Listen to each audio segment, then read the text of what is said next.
सोन्याच्या गुंतवणुकीत भरघोस नफ्याचा आमिष दाखवून तळोजा आणि पनवेलमधील तब्बल 17 गुंतवणूकदारांना 6,57,00,000 रुपयांचा गंडा घालण्यात आल्याचा प्रकार समोर आला आहे। पनवेलच्या कापड गल्लीत असलेल्या डीएम कोठारी ज्वेलर्सचे मालक दिलीप मित्तल कोठारी आणि त्यांच्या कुटुंबियांनी हा प्रकार केल्याचे निष्पन्न झाले असून सध्या हे सर्वजण फरार आहेत। सुरुवातीला कोठारी कुटुंबियांनी गुंतवणूकदारांना थोडाफार नफा दिला, त्यामुळे विश्वास निर्माण झाला। मात्र काही काळानंतर त्यांनी मूळ रक्कम परत करण्यास टाळाटाळ केली आणि गायब झाले। ही आपली फसवणूक झाल्याचं लक्षात आल्यानंतर गुंतवणूकदारांनी पोलिसांकडे तक्रार दाखल केली। या प्रकरणी पनवेल न्यायालय, मुंबई उच्च न्यायालय तसेच सर्वोच्च न्यायालयानेही कोठारी कुटुंबियांचा जामीन अर्ज फेटाळला आहे। मागील वर्षभरापासून हे आरोपी फरार असून त्यांना तात्काळ अटक करून आमचे पैसे परत मिळवून द्यावेत अशी मागणी गुंतवणूकदारांकडून केली जात आहे। तळोजामधील तुम्ही हे सर्व ग्रहस्थ या ठिकाणी जमलेले आहेत, नक्की काय प्रकार झाले ते अगोदर मला सांगा। तुमचं नाव काय? माझं नाव सलमान अब्दुर्रहमान खान आहे। आम्ही तळोजाचे इकडचे रहिवासी व इतर आमचे भाऊ बंधू हे पनवेलचे रहिवासी आहे। आम्हाला इकडे मित्तल कोठारी, दिलीप मित्तल कोठारी यांनी व यांच्या कुटुंबांनी आम्हाला बोलवलं आणि आम्हाला सांगितलं की तुम्ही आमच्याकडे गुंतवणूक करा, तर आम्ही प्रति 10 ग्राम मागे तुम्हाला 1600 रुपये नफा देऊ मोबदला। म्हणजे त्यांनी तुम्हाला सोनं गुंतवणूक करायला सांगितलं, परंतु ते सोनं प्रत्यक्षात तुमच्या हातात त्यांनी दिलं नाही? हातात दिला नाही। आम्हाला पावतीवर आम्हाला लिहून द्यायचा हिसाब का या महिन्यात तुमचा आवरा नफा झाला, अजून तुम्ही जर तुमचे गावचे लोकांना घेती याल आणि ते पैसे गुंतवणूक करतील तर आम्ही अजून परतावा देऊ त्यांना, असं सांगताना त्यांनी एक एक आमच्या भावांचे, रिश्तेदारांचे, आमच्या गाववाल्यांचे 20-20, 30-30 लाख रुपये गोळा केले आणि 1-2 महिने काय परतावा दिला आणि जेव्हा रक्कम जास्ती झाली 6.5 करोड रुपीज तेव्हा एकत्र गोळा केले आणि त्यांनी दुकान बंद करून पळाले। आम्हाला आमची गुंतवणूक सर्व घेऊन आम्हाला धोका देऊन तो फ्रॉड करून इकडून पळून गेलेला। ही ती जी सगळी जी लोक आहेत त्यांनी प्रत्येकाने पैसे गुंतवलेले आहेत का? परवान सगळ्यांचे आम्ही टोटल 17 लोक आहे। आम्ही 17 किती गुंतवले सांगा? माझे 25 लाख रुपये होते, ते 25 थोडाफार परत दिला, आता माझे 15 लाख रुपये बाकी आहे। म्हणजे 25 लाखाचा तुम्हाला काही परतावा परतावा तरी परत दिला, त्याच्यामुळे तुमचा विश्वास बसला? हा, विश्वास बसला आणि मी दुसऱ्या लोकांना पण सांगितलं का चांगला माणूस आहे, यांचे लोक 70 वर्षाशी इकडे कारोबार करतात, ते आम्हाला भरोसा पटला। म्हणजे इथे कोठारी जे आहेत ते इथे वडिलोपार्जित आहेत, 70 वर्षाशी मामा भांडीवाले हे जे आहेत, हे कुटुंब 70 वर्षाशी इकडे जे लोक आहे हे कारोबार करतात आणि आमचे लोक लग्नासाठी जे आहे यांच्याकडे जेवण वगैरे पण बनवतात। तुमचं नाव काय? माझं नाव वसीम पटेल आहे। तुमचे किती पैसे गुंतवले तुम्ही? माझे 24 लाख रुपये गुंतवले मी। तुम्हाला किती परतावा भेटला? मला काहीच परतावा नाही भेटला। जो काही मला परतावा भेटला तर मी त्याच एड करायचा। म्हणजे उदाहरणार्थ तुम्ही समजा काही ठराविक पैसे दिले तिथे, तर त्यातने तुम्हाला जो परताव्याचे पैसे 1600 रुपये मिळणार आहेत, तुम्ही 10 लाख रुपये समजा गुंतवलेले आहेत, तर तुम्हाला त्या सगळ्याचे 10 लाखाचे परतावा म्हणून प्रति ग्राम 1600 रुपये तुम्ही परत ते त्यात ऍड करायचे। मी कसं आपल्याच पैशात आपल्याला जेव्हा जरूरत भेटतील जास्त लालच काय बी समजा तुम्ही एक भरोसा केला, आम्ही त्याच्यावर भरोसा करून आम्ही सगळ्यांना पैसे दिले त्याच्याकडे, लेकिन त्यांनी आम्हाला धोका दिला आणि पलाला 1 वरी जायला दुकान बंद करून पळाले। आजोपतो आमच्या हातात नाही, पोलिसच्या हातात लागलेला नाही, कोशिश चालू आहे, त्याच्यावर FR बी झालेली आहे। ओके, पण इथे बाकीची मंडळी, तुमचं नाव काय? सलमान पटेल, तलोजावरून। तुमचे किती पैसे त्यांनी? माझे 34 लाख रुपये आहेत। माझ्या पाठीमागे 2 जणांचे पैसे आहेत ते। मी काय म्हणतो, तुम्ही एवढे कष्टाचे पैसे पहिल्यांदा तुम्ही गुंतवता, ही तीच तुमची खूप मोठी चूक आहे। ही अगोदर तुम्ही मान्य करा, कारण तुमच्यासारखे असे अनेक लोक फसत जातील, म्हणजे अनेक लोक फसलेले आहेत, त्यांना सगळ्यांना पहिल्यांदा पैसे मिळतात याचीच लालच होते, असंच बोलायला लागेल। हा, पैसे भेटतात आम्हाला, यांनी पण आम्हाला लालच दिली, याच्या वाईफनी दिली, याच्या आईनी दिली, यांचे वडील असायचे, सर्व असायचे, एकदा तुम बेटा पैसा लगाओ तुम्हारे को हम नफा देंगे, ते आम्हाला हे नफ्याची लालच वडी आणून पैसे दिले। किती पैसे भेटले तुम्हाला? मला पैसे 1.5 लाख रुपये दिले आणून। म्हणजे तुम्ही 34 लाख गुंतवले, त्यातलं फक्त गुंतवले, कधी 3000, कधी 5000, कधी 10000 असे आम्हाला यांनी पैसे दिले। टेम्परवरी घेत होतो, बाकी आम्ही जे बेनिफिट येत होता ना आम्हाला, आमचा नफा आम्ही त्या चिठ्ठीमध्ये ऍड करत होतो। म्हणजे तुम्ही मिळालेले पैसे पण त्याच्यातच ऍड करायचे? कधी खायासाठी, कधी गरज असली की 5-10 हजार रुपये उचल करायचा मी। म्हणजे एकदम सोपा धंदा आहे असा विचार करायचा? म्हणजे सोपा धंदा बोलला ते, आता हे आम्हाला तशी पाठी पर्वत होते ना की तुम्हाला बेनिफिट देऊ, तुमचे पैसे वाढतील, भरपूर पैसे वाढतील, ते आम्ही त्याच्या हिशोबात पैसे लावत होतो, माझे लावले। आता हे सगळ्यानंतर तुम्हाला जेव्हा लक्षात आलं की आपली फसवणूक झालेली आहे, त्यानंतर पोलिसांकडे तुम्ही कधी गेले? मग पोलिसांकडे आम्ही गेलो होतो 1 वर्ष झाला। 1 वर्ष पहिले ते त्याने आम्हाला जाऊन नाही दिला, तुम कुछ मत करो मैं तुम्हारा पैसा दूंगा। आम्ही सांगितलं की पैसे दे ना, कधी देणार आहे तू? ते बोल नाही ते नाही बनवायला मोठे, ते सांगणार नाही, ते सांगणार नाही. तुम्ही आम्हाला सांग तू की वचन दे आम्हाला की महिन्यात देईन की 2 महिन्यात देईन की 6 महिन्यात देईन की वर्षात देईन. त्यांनी काय वचन दिले नाही ना, काय सांगितलं नाही आम्हाला.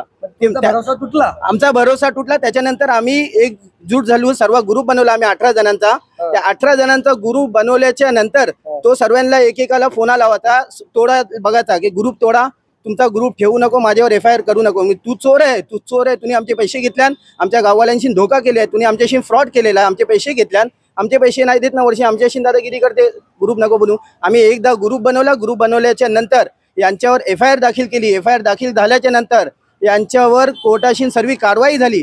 पनवेल कोर्टात उभा केला. ते पनवेल कोर्टात यांना बेल नाही भेटली. तिथून मुंबई कोर्टात गेले, हायकोर्टात पण बेल नाही भेटली. तिथून हे लोक सुप्रीम कोर्टात गेले. आता सुप्रीम कोर्टात पण यांना बेल नाही झाली. तिथून आता हे आल्यान अजून पोलीस पण सापडतो, पोलीसला भेटत नाही. एक वर्ष झाले MPID यांच्यावर लागलेला आहे, कायदा लागलेला आहे, हे अजूनपर्यंत भेटत नाही. पोलीस यांना सापडतो, अजूनपर्यंत नाही भेटल्या. बरं, तुमची काय मागणी आहे आता? म्हणजे एक तर तुम्ही ही गोष्ट पहिल्यांदा म्हणजे माध्यमांसमोर मांडता, म्हणजे न्यूजवर मांडता, तर याला काय उशीर झाला असं तुम्हाला वाटतं का? गरज काय नेमका आता काय का म्हणून तुम्ही करता? हा लय उशीर झाला ना, 1.5 वर्ष झाला, आम्हाला काहीच त्यामध्ये भेटले नाही. आणि त्याला अटक केला पाहिजे, तो अजून अटक झालेला नाही. MPID ची केस त्याच्यावर झालेली आहे.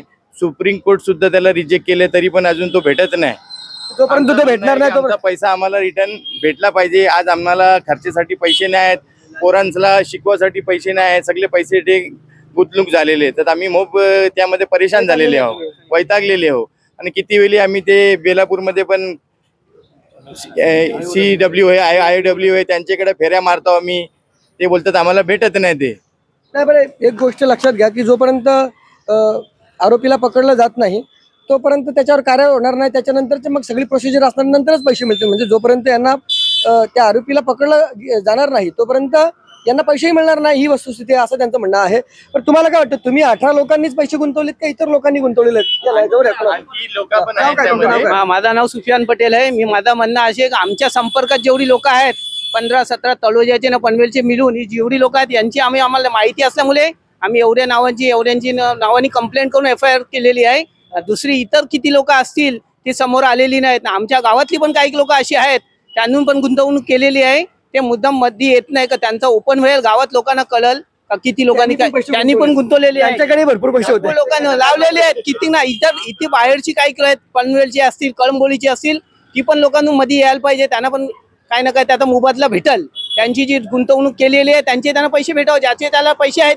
प्रत्येकाने ज्यांनी ज्याचे पैसे गुंतवणूक केलेले आहेत त्यांना त्यांच्या प्रॉपर्टीचे पैसे आलेले आहेत. का की आम्ही गावातले स्थानिक लोक असल्यामुळे शेती भातीवाली लोक आम्हाला शेती भातीचे पैसे आलेले आहेत, प्लॉट विकलेले आहेत, शेतकरी आहेत, सगळी शेतकरी गावातली स्थानिक लोक आम्ही इकडची, बाहेरची लोक कोणच नाहीत, सगळी स्थानिक लोक आहेत. खुद्द गाववाली आहो. प्रत्येकाने प्रॉपर्टी विकून पैसे इन्व्हेस्ट केलेले आहेत.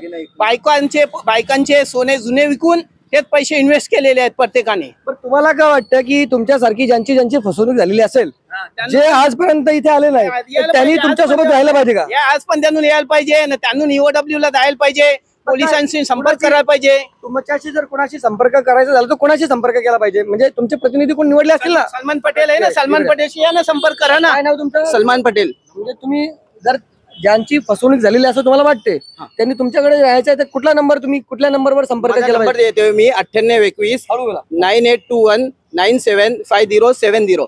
ज्याची पण फसवणूक झालेली आहे 9821 975070. मला संपर्क करा, मी पुढे त्यांची कारवाई करीन. म्हणजे तुम्ही सगळे एकत्र आहात, त्याच्यामध्ये ती लोक ऍड झाली, एक अजून दबाव तयार होईल. ज्यांना पण यायचं असेल ते आम्ही सर्वांना घ्यायला तयार आहोत, आमच्या केसमध्ये ऍड करायला तयार होते. तुम्ही व्हॉट्सअप ग्रुप वगैरे तयार केला काय एखादा तुमच्या फसवणूक ग्रुप झालेला आहे पूर्ण, याच्यात नावाचा आम्ही ग्रुप बनवलेला आहे. सर्वांना जमा करतो आम्ही, सर्वांची नामशरा करू, सर्वांना एकत्र जमा केल्याच्या नंतर त्याच्या पुढे आम्ही जे करायचं आहे ते करतो. तर बघा, शेवटची मागणी काय आहे तुमची या सगळ्या लोकांसमोर, म्हणजे जे ही न्यूज पाहतात, मग ते पोलीस असतील, इतर जे फसवणूक झालेली लोक असतील, त्यांना तुम्ही काय सांगाल? असं आहे की त्यांनी पण यायला पाहिजे का, की पैसे आपले स्वतःचे मेहनतीचे पैसे आहेत, पसिन्याचे पैसे आहेत. आमचे काही 2 नंबरचे पैसे आहेत नाही. आमचे पैसे आम्हाला भेटले पाहिजेत. आमचे मेहनतीचे पैसे असतात. आम्ही काय केले, आमचे पैसे कसले आहेत की आमचा घरातला आम्ही सोना विकलेला आमचे पैसे आहेत, ते आमचे पैसे आम्हाला भेटले पाहिजे. वाटतं का ज्यांना कोणाला माहित असेल की हे कुठे आहेत त्यांनी पत्ता दिला पाहिजे तुमच्याकडे. हा पत्ता दिला पाहिजे, पत्ता आम्हाला दिला पाहिजे, कुठे काय आहे ते ज्याला पण माहित असेल ना अजूनपर्यंत त्यांनी आम्हाला पत्ता दिला पाहिजे की हे इकडे आहे राहते की ते पोलीस मग आम्ही तिकडे घेते जाऊन त्यांना अरेस्ट करू. बोला काय? प्रशासनशी आणि शासनच्या लोकांशी आमची मागणी आहे का आम्ही शेतकरी लोक आहे, आमचे काही कामधंदे नाही, आमचे पोरा जे स्कूलला पडतात एज्युकेशन घेतात त्यांची फी भरायची आहे आणि घरकुरी जे खर्च आहे त्याच्यासाठी आम्ही सर्व परेशान आहोत. म्हणून आम्ही एकत्र झालेले आहोत. ते इकडचे स्थानिक लोकांशी पण आमची विनंती आहे की ज्यांना त्यांचा पत्ता भेटेल त्या इकडे पोलिसांना सहकार्य करून त्यांचा ठाव ठिकाण दाखवा आणि आम्हाला सहकार्य करा हीच विनंती आहे. तर बघा ना की कितीतरी प्रकरणं अशा असतात की त्यामध्ये आपल्याला असं वाटतं की चांगली स्कीम आहे, आपले मेहनतीचे पैसे आपण त्यांच्यामध्ये गुंतवतो आणि शेवटी असं लक्षात येतं की आपली घोर फसवणूक झालेली आहे.